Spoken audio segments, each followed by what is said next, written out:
सा विद्या या विमुक्तये। संस्कृत में कहें तो इस श्लोक का अर्थ है विद्या उत्कृष्टता और मुक्ति का मार्ग है, परंतु इस मुक्ति का स्रोत है हमारे विश्वविद्यालय या शिक्षण संस्थान।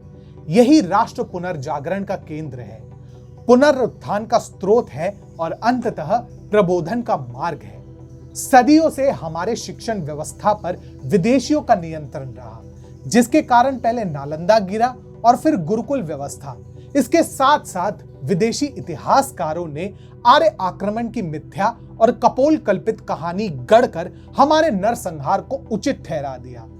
परंतु इसी मिथक को तोड़ते हुए आईआईटी खड़गपुर ने 2020 का पंचांग जारी किया है।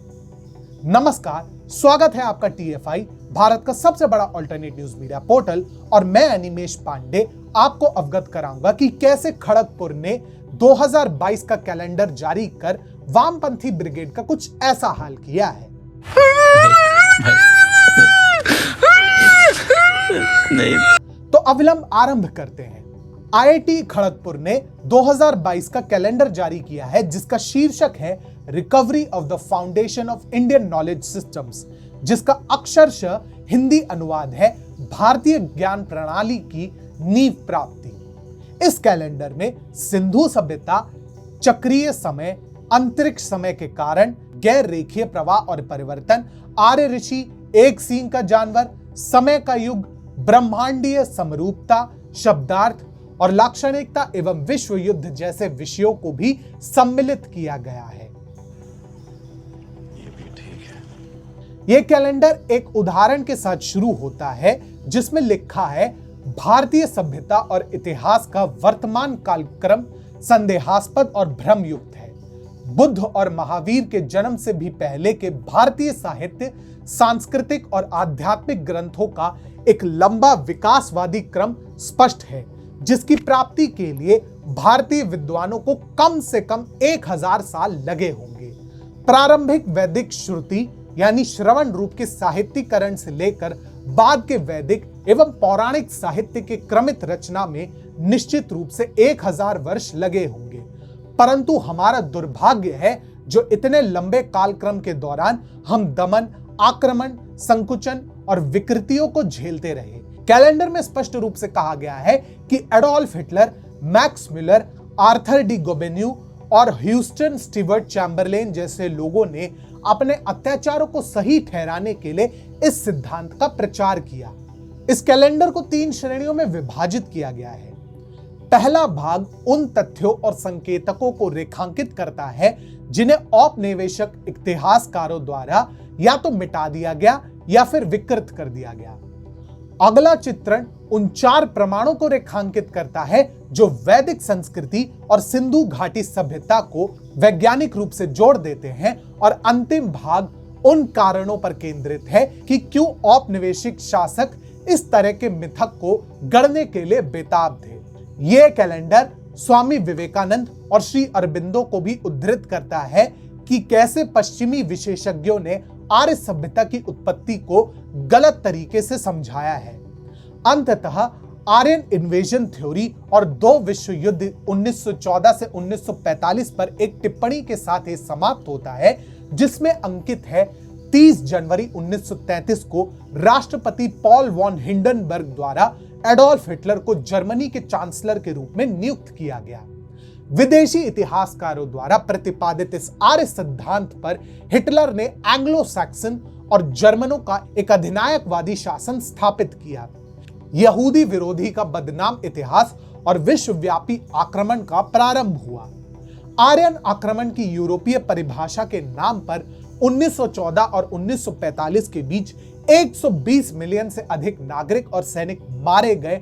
उपनिवेशिक शक्तियों और इस्लामिक आक्रमण जनित भारतीय नरसंहार को जायज ठहराने हेतु आर्य आक्रमण का झूठा सिद्धांत गढ़ा गया।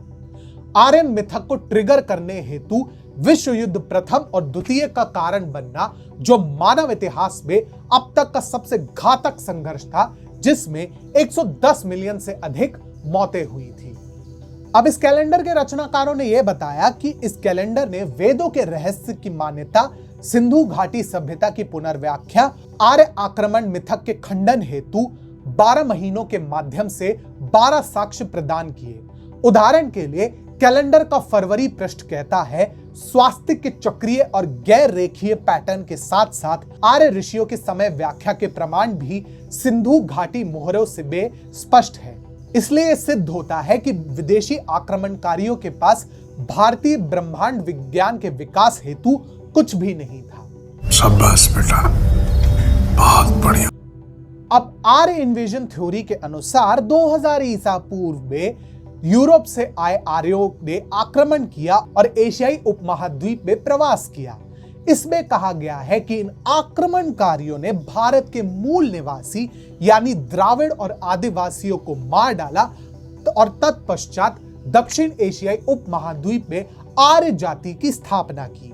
आर्य आक्रमण सिद्धांत के अनुसार ये आक्रमणकारी आधुनिक भारतीय सभ्यता की जड़ थे, ना कि हड़प्पा या किसी वैदिक सभ्यता के।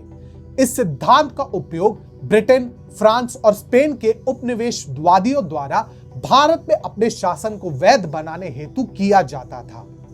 परंतु राखी गढ़ी परियोजना में मिले 5000 साल पुराने हड़प्पा अवशेषों के डीएनए नमूने जब आधुनिक भारतीयों के डीएनए से मैच हुए, तब पश्चिमी इतिहासकारों के झूठ का पर्दाफाश हुआ और उनके कपोल कल्पित आर्य आक्रमणों के सिद्धांत को खारिज कर दिया गया। लेकिन दर्पण में अपना वास्तविक मुंह देखना वामपंथियों को कहां सुहाया है। आईआईटी खड़गपुर के 2022 के कैलेंडर की छवियों ने ट्विटर पर आलोचना और प्रशंसा दोनों को आकर्षित किया।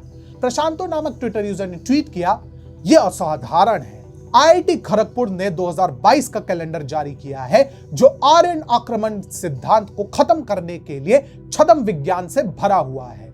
आईआईटी खड़गपुर और उसके पूर्व छात्रों ने इतना कुछ किया है कि उसने वास्तविक विज्ञान और अनुसंधान को ही धूमिल कर दिया। कंट्रोल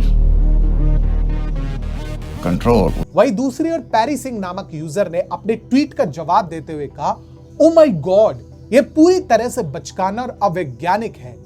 क्या इसकी पुष्टि हो गई है कि इसे आईआईटी खड़गपुर द्वारा जारी किया गया है? यहां इतनी सारी भयावह गलती है कि मुझे पता नहीं कहां से शुरू करूं। अब विरोध करने वालों की जानकारी के लिए बता दें कि पिछले वर्ष भी भारत की पारंपरिक ज्ञान प्रणालियों के विषय पर आईआईटी खड़गपुर ने ही एक कैलेंडर प्रकाशित किया था। और जब यह रीति शुरू ही की गई है तो आईआईटी खड़गपुर को ऐसा करते रहना चाहिए ताकि भारत की गौरवशाली सभ्यता अंधकार से निकलकर पुनः विश्व को प्रकाशित कर सके और हमें बारंबार लिबरलों को यह कहने का मौका मिल सके। जली ना, तेरी भी जली ना।